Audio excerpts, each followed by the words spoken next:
Perú, sin duda la esencia de este planeta encantado. Perú milenario, mítico y sobre todo Perú mágico. Sígame y disfrútelo conmigo.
Fue hace 30 años. Aquí en Perú recibí el bautismo de fuego como investigador. Aquí, en una ciudad de Lima mucho más apacible y familiar, me enfrenté por primera vez al gran enigma de los ovnis. Aquí tuve la fortuna de contemplar dos naves no humanas. Y aquí, justamente, supe de otros formidables misterios. Las pistas de Nazca, las piedras grabadas de Ica y el candelabro de Paracas, entre otros.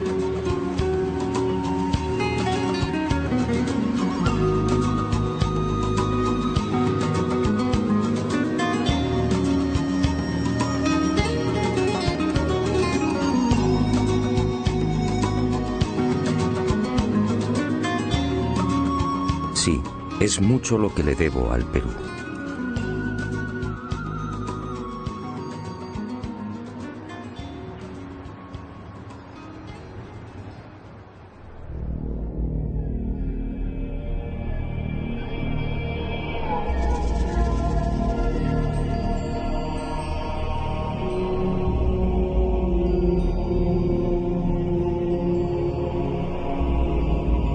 El candelabro de Paracas.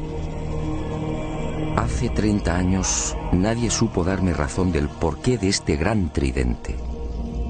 Hoy la situación es la misma. Nadie sabe. Sus medidas son espectaculares. Longitud máxima 183 metros. Anchura de los brazos 3.2 metros. Profundidad de los surcos entre 1 y 1.2 metros. Y en la base un rectángulo de 20 por 14 metros.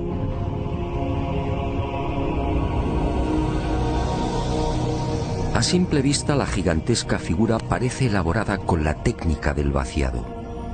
Alguien extrajo la arena y procedió a un férreo prensado de las paredes. Misteriosamente los fuertes vientos de la zona no han logrado borrarla. Y al excavar en los surcos surge una nueva sorpresa. A 10 o 15 centímetros, dependiendo del lugar, aparece una costra blanco-amarillenta de naturaleza cristalina, muy común en esta península. La deducción es inevitable. Hace cientos, quizá miles de años, la imagen del candelabro tuvo que ser distinta. En el pasado, esa blanca y pulida sedimentación lo haría brillar como un candelabro de plata. ¿Quién lo diseñó? No hay forma de datarlo. No existen referencias históricas. Nadie sabe cuál fue su finalidad. Para algunos se trata de un símbolo religioso. ¿Quizá el árbol de la vida? Para otros representa una constelación. ¿Quizá la cruz del sur? Hay quien asegura que estaríamos ante un signo ritual vinculado a sacrificios humanos. Sacrificios que tenían lugar en Isla Blanca y en el archipiélago de las Chincha, muy próximas al tridente. De hecho, el eje principal del candelabro aparece alineado con la primera de estas islas. Unas islas en las que han sido encontradas las momias de jóvenes mujeres decapitadas.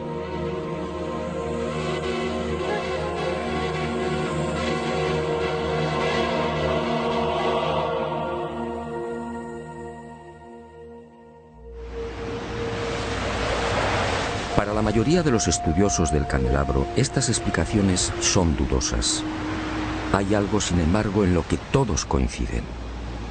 Por sus dimensiones y la estratégica ubicación sobre el acantilado, con una inclinación de 40 grados en relación al mar, el gran tridente parece dibujado para ser observado a distancia. En los días claros, la figura puede ser contemplada a 20 kilómetros. ¿Se trata, por tanto, de un especialísimo faro? ¿Estaríamos ante una señal indicadora? Sinceramente, no hay forma de saberlo. El eje central y principal del tridente señala al sur, exactamente al rumbo 180 grados. En otras palabras, es falso que el célebre candelabro de Paracas esté orientado hacia los míticos y sagrados lugares de Cusco, Machu Picchu, Tiahuanaco o Nazca.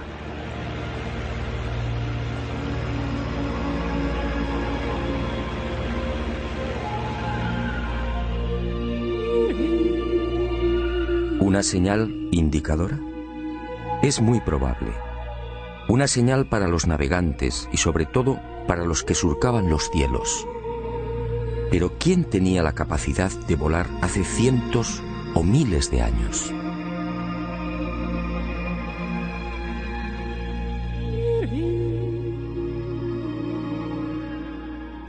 La pregunta parece absurda. ¿Quién podía volar en la antigüedad? Para la ciencia está muy claro. Ningún ser humano tenía la capacidad del vuelo hace miles de años. Yo, en cambio, no estoy tan seguro. Sígame y le mostraré algo desconcertante.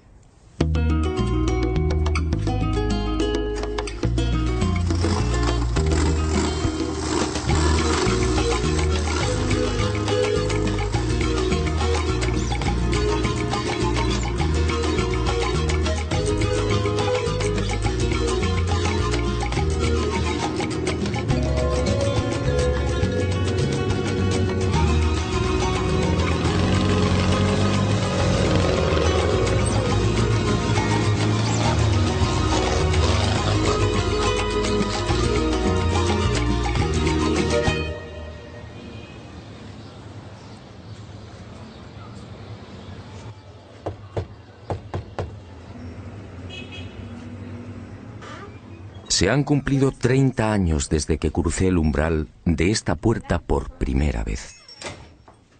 Fue entonces cuando conocí otro de los grandes enigmas del Perú. Otro misterio que sigue sin respuesta y que, en mi opinión, pudiera guardar relación con esa extraña pregunta. ¿Quién era capaz de volar en la antigüedad? En esta casa museo y durante más de 3 décadas, el doctor Javier Cabrera Darquea, fallecido a finales del año 2001, fue reuniendo la más increíble colección de piedras grabadas. El conocimiento establecido, ¿verdad?, nos parece inamovible. Pero la ciencia ha caminado moviendo ese conocimiento y permutándolo por verdades que sí son ciertas. Ahora,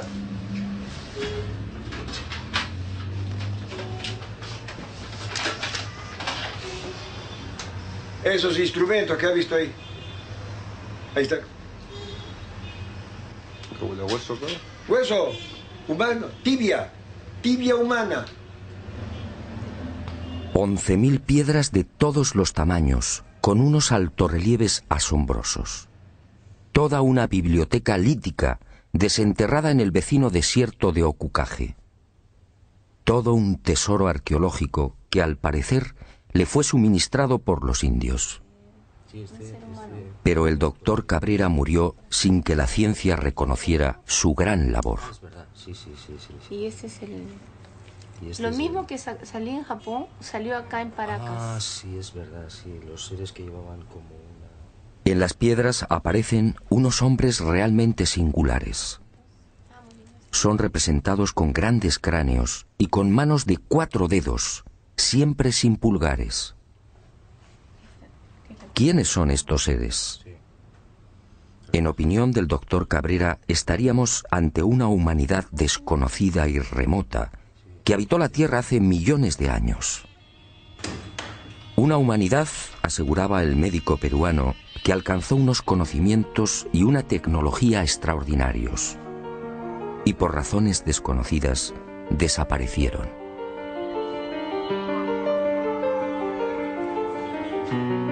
Pero antes de extinguirse, esta supuesta humanidad dejó un legado. Miles de piedras grabadas con escenas desconcertantes. Según Cabrera, se trataría de una síntesis de su historia y de su sabiduría. Veamos algunas de estas increíbles secuencias. ¿Trasplantes de órganos? ¿Un trasplante de corazón en la antigüedad? ¿Una intervención en el cerebro?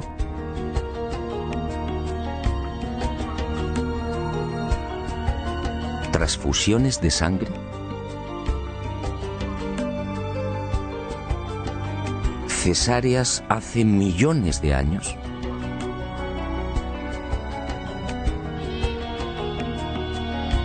¿Representaciones de órganos humanos? ¿Hígados?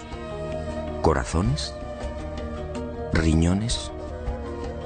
¿Cómo es posible?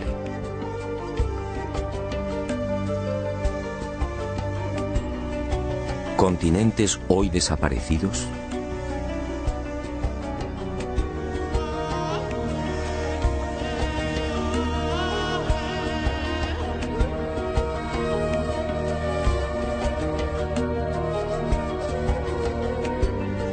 ¿Animales antediluvianos? ¿Grandes dinosaurios? ¿Hombres conviviendo con dinosaurios? ¿Hombres aniquilando a estos temibles reptiles? ¿Cómo es posible si estos animales desaparecieron hace 65 millones de años?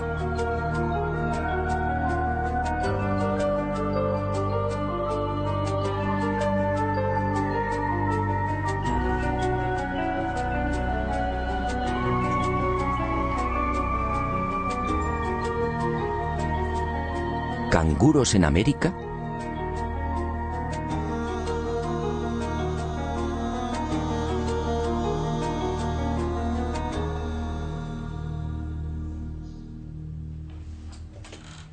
A lo largo de estos últimos 30 años, en las numerosas visitas a Ica y al desierto de Ocucaje, traté de descubrir el yacimiento del que supuestamente se extraían las piedras grabadas. Y a veces también se encuentran seguidas. Pero eso fue inútil. Ni los indios ni Javier Cabrera aceptaron mi propuesta. Era su gran secreto. Pero el destino me reservaba otra sorpresa. Muerto el doctor Cabrera, las circunstancias cambiaron. Y Basilio Uchuya, el hombre que proporcionó más de 11.000 piedras al médico de Ica, quizá teniendo en cuenta mi fiel amistad hacia Cabrera, me sorprendió en esta oportunidad con una insólita noticia. Si lo deseaba, podía acompañarle hasta uno de los yacimientos. No podía creerlo. ¿Penetrar en el desierto y extraer las célebres piedras grabadas?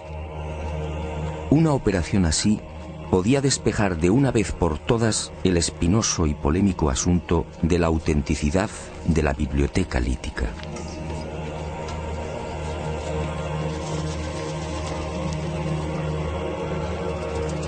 Eran las 08 horas de un caluroso miércoles 16 de enero del año 2002. Y nervioso, esperé.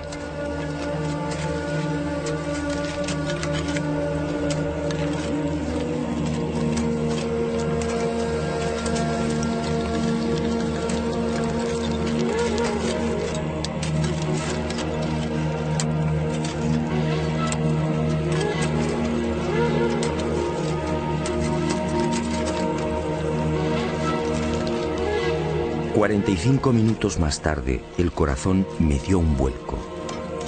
Uno de los indios, Omar, detuvo la pala y señaló una piedra todavía semienterrada. Y observamos que el terreno está perfectamente apelmazado. Por tanto, es muy difícil que aquí haya habido algún tipo de manipulación previa. De momento, terreno completamente intacto, apelmazado. No podía creerlo. De manipulación. Ya cede.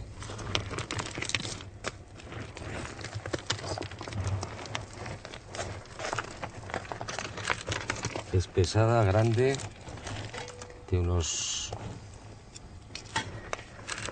30 centímetros y probablemente de unos 5 kilos de peso por lo menos. Y le corta la cabeza. Al dinosaurio. Al dinosaurio. El dinosaurio con la desesperación pone la mano en el pecho y la otra la pone abajo. Esa es su pierna de él. Su otra mano que lindos corre a matarlo.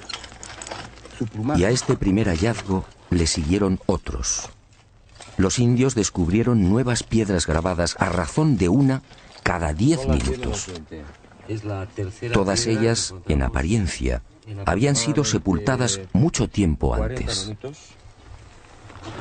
La ha encontrado Omar, ¿no? Sí. Omar. Sí. Y vamos a proceder a la extracción. Volvemos a insistir, terreno completamente apelmazado, que no se ha tocado evidentemente pues en muchísimo tiempo.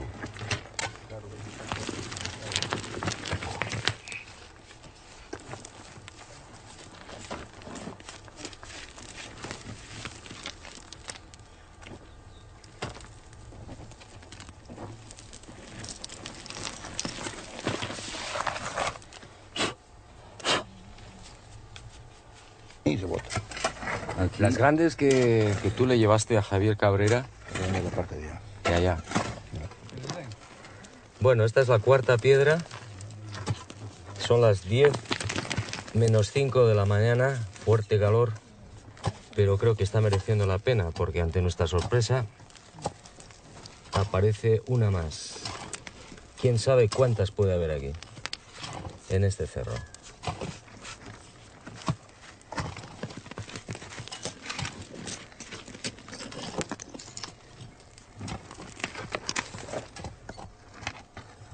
Hoy, 16 de enero del año 2002, a las 10 de la mañana, en pleno desierto de Ocucaje, Basilio Uchuya ha accedido a llevar por primera vez a un equipo de televisión hasta uno de los yacimientos de las célebres piedras grabadas de Ica. Y nos hemos llevado la gran sorpresa. En 40 minutos han conseguido extraer 4 de estas misteriosas piedras. Este, sin duda, es un momento histórico.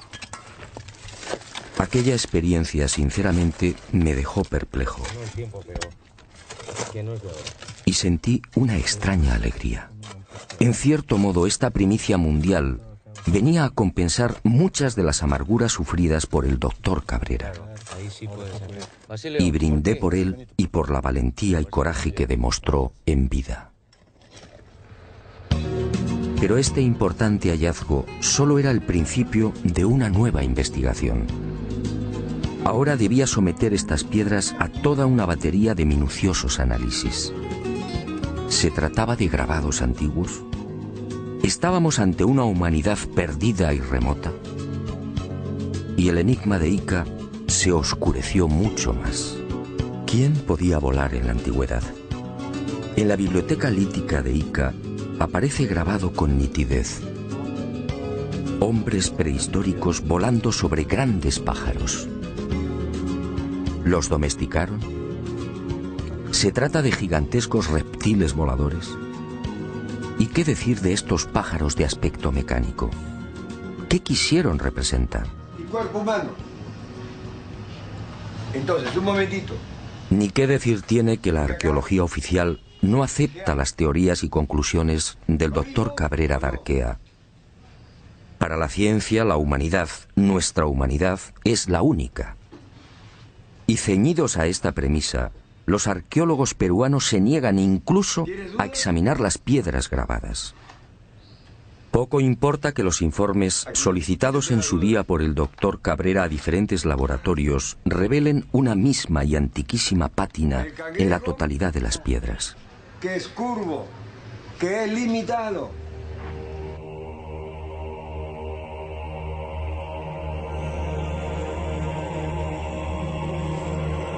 Como tampoco importa que algunas de estas piedras grabadas fueran halladas en el fondo de tumbas precolombinas. Este fue el caso del rector de la Universidad de Ingeniería de Lima, Santiago Agurto, quien en 1961 descubrió 4 de estas piedras en otras tantas tumbas al sur de Ica. Tumbas cuya antigüedad fue estimada en 2.300 años.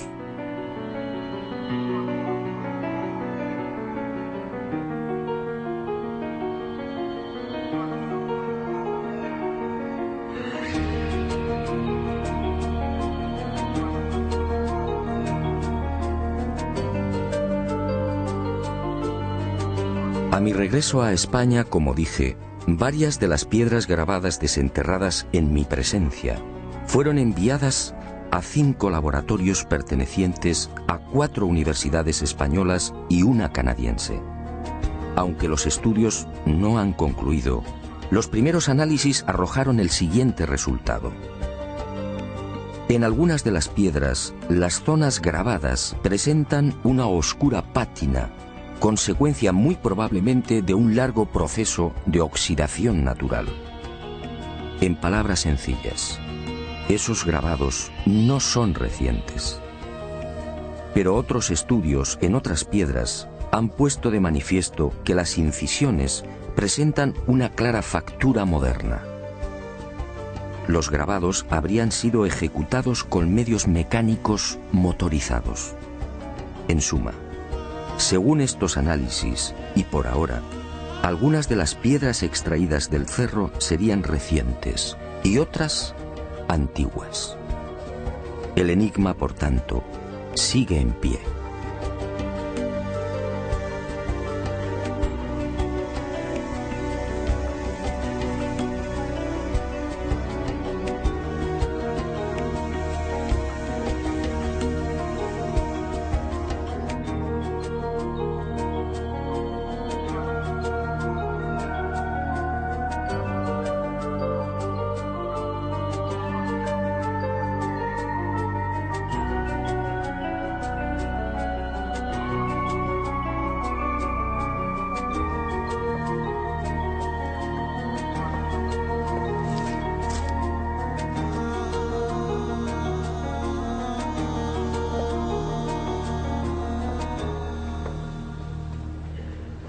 Sea como fuere, lo cierto es que los antiguos peruanos parecían obsesionados con el hecho de volar. Esta es otra prueba, una prueba determinante.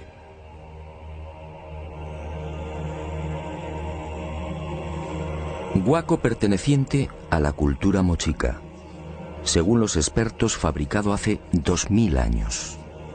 Un hombre con alas. Unas alas claras y nítidas, sujetas al pecho con sendas correas. Para los arqueólogos se trataría de una especie de mensajero.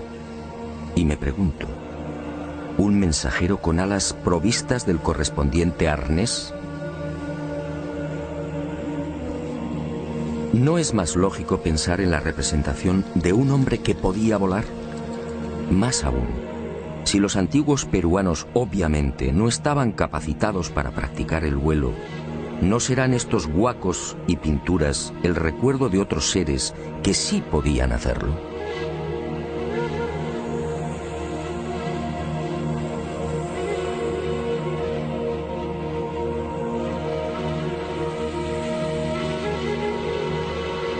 Dioses que sobrevolaron el Perú y que marcaron para siempre la memoria de los primitivos pobladores.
El recuerdo de unos dioses.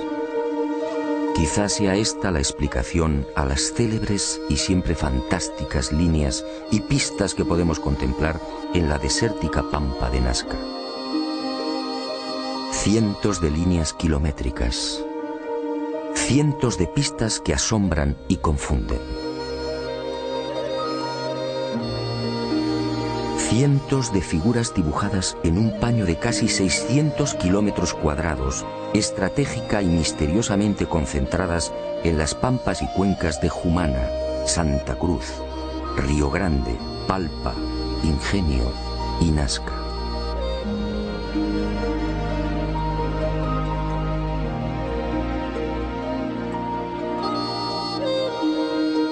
Una formidable obra desarrollada quizá como homenaje, quién sabe si como reclamo, a esas criaturas que hace cientos o miles de años surcaron los cielos del Perú.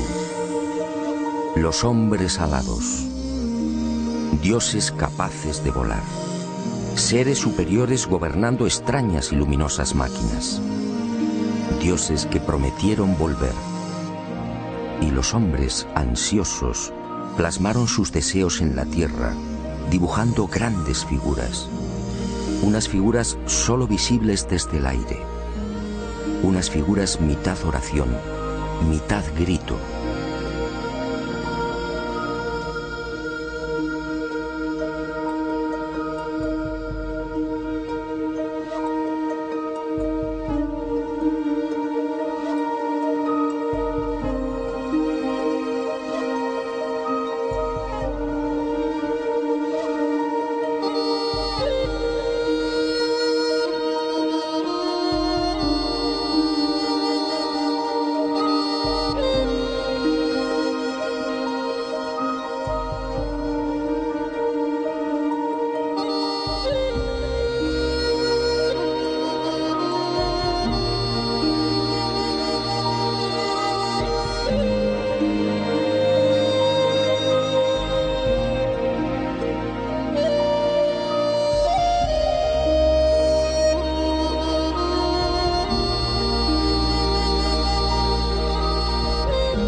Más de 200 figuras como esta pueden ser contempladas en la actualidad en el Valle de Nazca, probablemente una de las zonas más secas de la Tierra.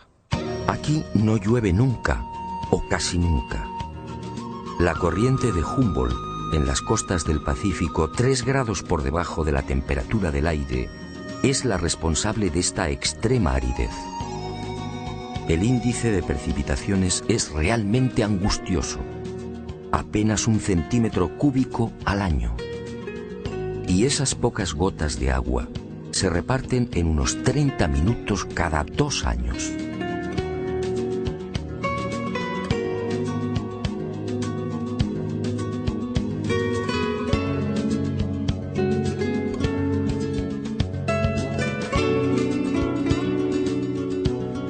Esta circunstancia ha permitido, en definitiva, que las líneas, pistas y figuras de Nazca se conserven casi intactas a lo largo de los siglos.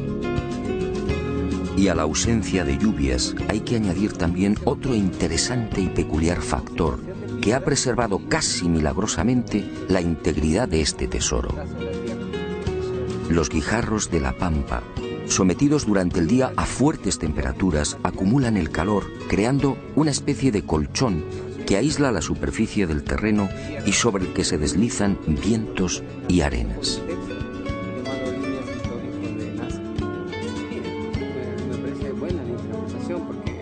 Eso hace de que se genere ese colchón que tú mencionas, el Valle de Taruga o en la zona de Palpa, ¿no? Donde también vemos inmensa cantidad de...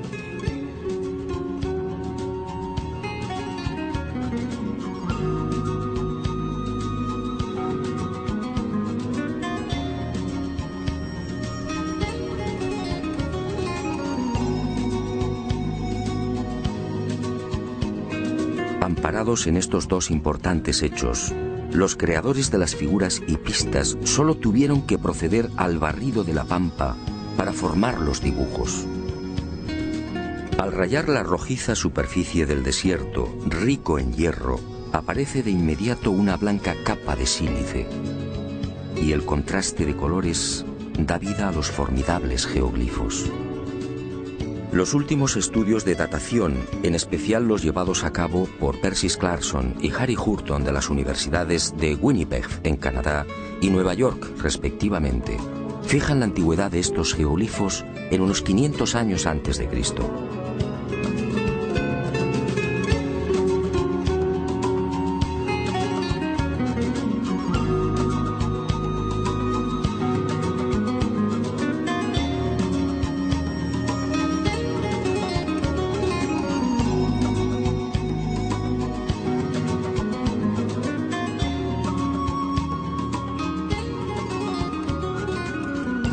A diferencia de lo que sucede con el candelabro de Paracas, estas figuras de la pampa nasqueña sí disponen de un respaldo histórico. Cieza de León, que acompañó a Pizarro por el Perú a finales de 1537, fue testigo de excepción de estos signos. Así los califica. Signos en algunas partes del desierto que circunda Nazca. Y añade en sus crónicas que dichos signos eran tomados como caminos a seguir por las comunidades indias.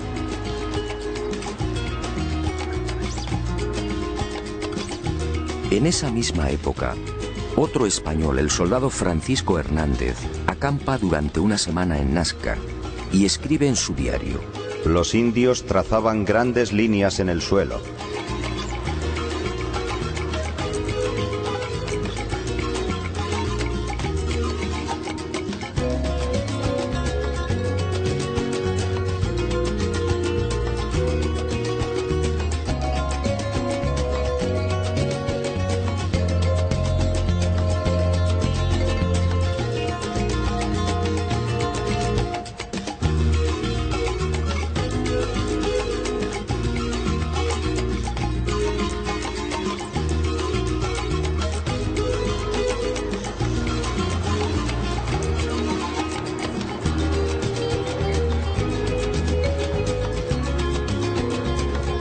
Años después, en 1586, el corregidor Luis de Monzón se dirige al virrey Toledo y le relata la siguiente historia.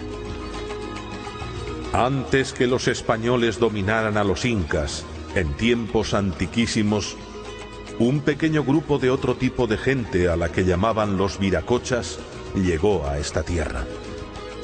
Y obedeciéndoles, los indios los siguieron e hicieron caminos que hasta ahora se pueden ver, largos como una calle, a cuyos lados construyeron muros bajos. ¿Los viracochas? ¿Quiénes eran? Cuando consulté a los indios, todos coincidieron. Señalaron al cielo y exclamaron: dioses, dioses que volaban, dioses que llegaron de Tiahuanaco y trajeron el arte y la agricultura, dioses que enseñaron cómo dibujar las líneas y figuras.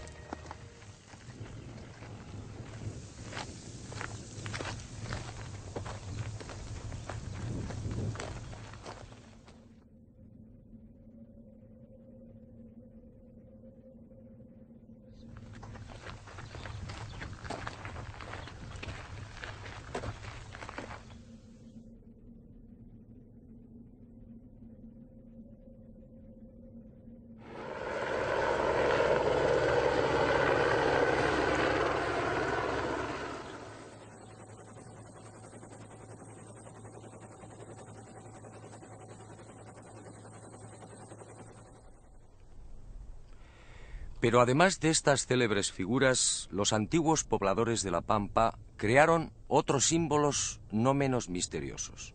Unos dibujos que voy a ofrecerle en primicia. Sígame y juzgue por sí mismo.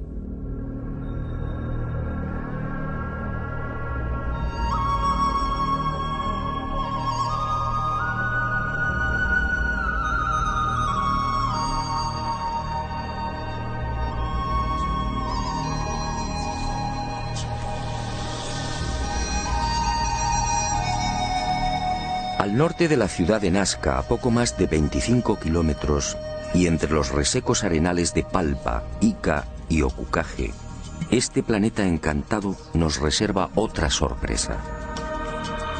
Decenas de geoglifos desconocidos.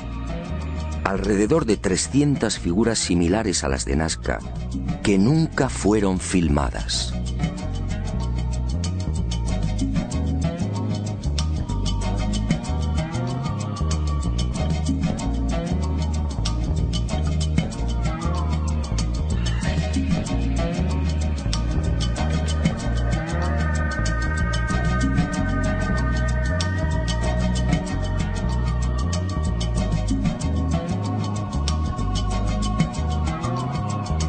La huella de la serpiente. Más de 10.000 orificios de 1 metro de profundidad y 90 centímetros de diámetro que trepan por laderas y cerros. Nadie sabe qué significan.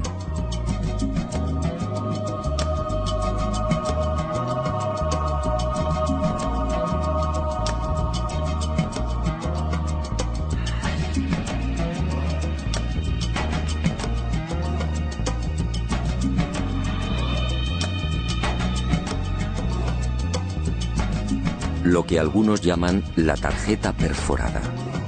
Otra enigmática sucesión de puntos en forma de aspa, excavados a lo largo de 15 columnas o líneas paralelas. ¿Se trata de un sistema de navegación aérea? Nadie lo sabe. El gigante de cabeza cuadrada. Otro ser enigmático coronado con plumas o antenas. Una figura antiquísima, probablemente de mayor antigüedad que las de Nazca, que levanta los brazos mostrando unos objetos igualmente desconocidos.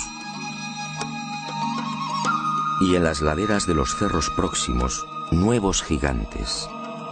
Seres que parecen saludar a quienes se acercan por el aire. Y en Pozo Santo y en el cerro de Cabeza Larga, más señales. Figuras geométricas incomprensibles, individuos gigantescos con enormes cascos, felinos, aves desconocidas para la ciencia. Todo un misterio, un irritante misterio.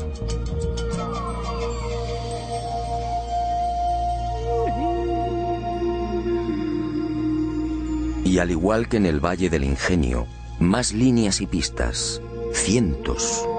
Pistas de hasta 14 kilómetros.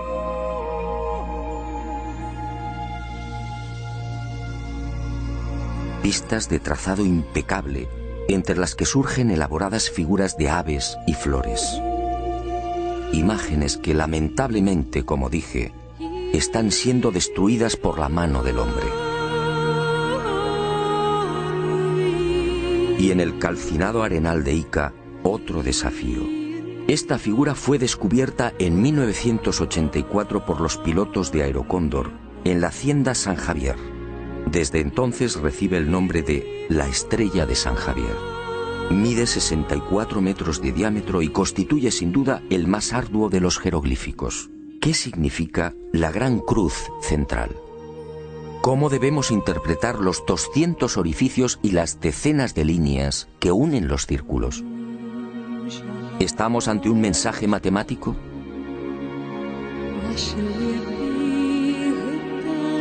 El repaso a esa otra Nazca, la Nazca olvidada, sería interminable. Y decidimos concluir con una figura que no precisa demasiados comentarios. Un colibrí de 50 metros de longitud, con algo muy especial sobre su cuerpo. Sí, todos los que lo contemplan coinciden. Un avión. Un avión dibujado sobre el cuerpo de un colibrí. Alas rectas, morro puntiagudo y todo un timón de cola. Pero, ¿quién volaba hace 2000 años?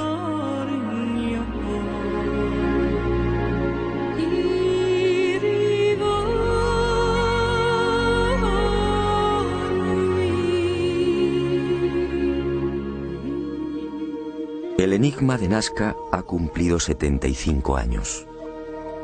En 1927, el antropólogo Toribio Mejía era el primero en enfrentarse a este gigantesco y misterioso tablero.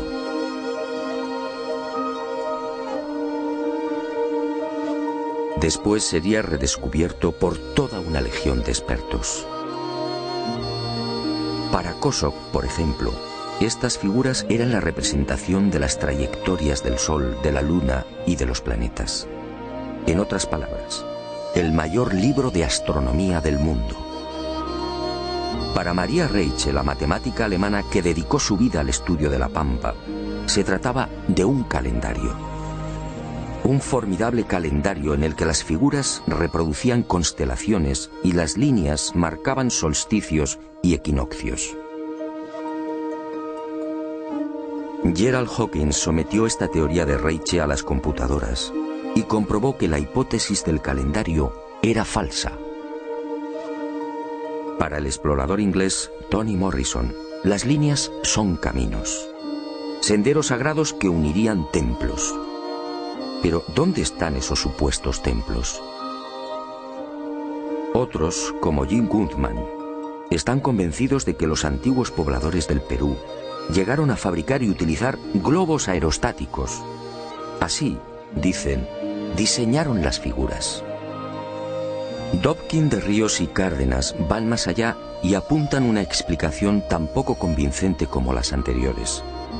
Según estos científicos, las figuras de Nazca no serían otra cosa que el resultado de la ingestión de alucinógenos por parte de los indios. William Isbell, en cambio, afirmaba en 1980 que estos geoglifos fueron la consecuencia de un simple entretenimiento, un procedimiento para mantener ocupada a una gran masa de población. La hipótesis no se sostiene porque, entre otras razones, estas figuras fueron trazadas a lo largo de 1500 años como mínimo. Henry Sterling llegó a proponer una explicación que obviamente fue desestimada. Los geoglifos de Nazca, escribió, son en realidad un gigantesco telar. Y recientemente se ha puesto de moda otra versión que tampoco termina de convencer. Según el hidrólogo Stephen Mabey y el arqueólogo Donald Prulls, estos cientos de imágenes serían simples marcadores de aguas subterráneas. El problema que hace tambalear los informes de estos científicos de la Universidad de Massachusetts es que de las 500 figuras existentes en los desiertos peruanos, solo 5 coinciden con napas o mantos de agua subterránea. Solo 5.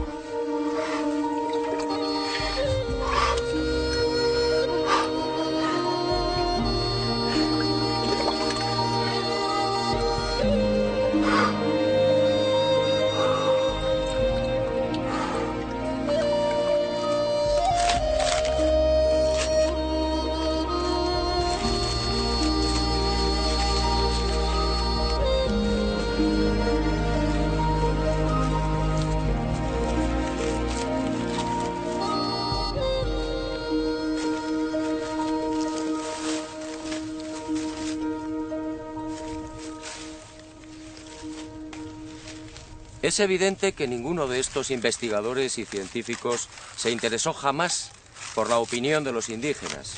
Yo sí lo he hecho. Y esta es mi conclusión.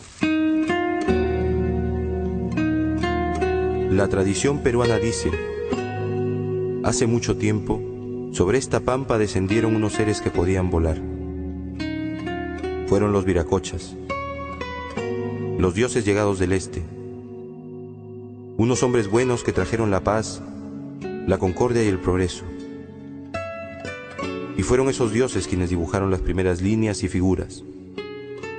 Después, nosotros, los hijos de los viracochas, seguimos su ejemplo y aprendimos a dibujar en la arena. Ellos lo verán algún día y regresarán, y regresarán, y regresarán, y regresarán, y regresarán, y regresarán, y regresarán, y regresarán.